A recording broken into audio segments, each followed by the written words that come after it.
In order to have a stable economy, you must have a stable money supply, but it is ultimately impossible to have a stable money supply where fractional reserve banking is allowed.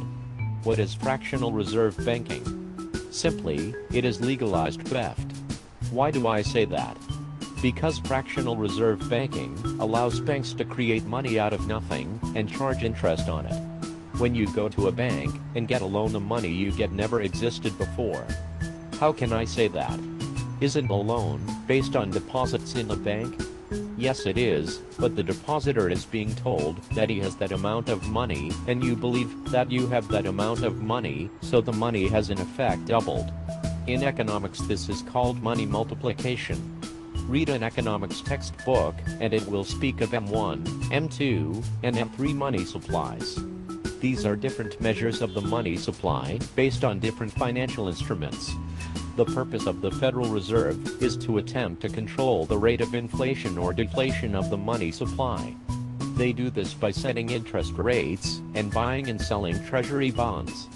If interest rates are raised, this makes the money supply grow slower, since fewer people get new loans.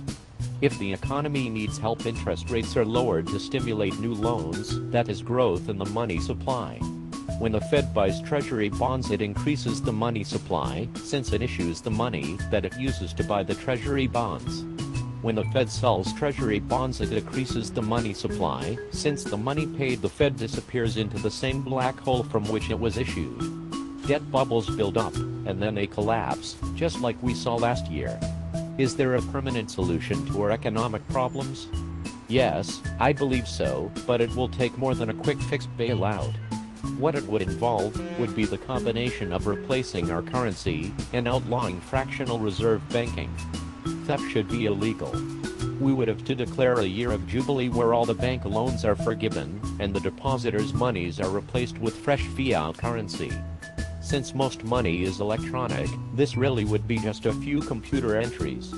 Of course, since this plan would do away with the banking industry as we know it and cut off Congress' ability to spend endlessly, you can see why this plan has never gotten past being introduced in the House of Representatives.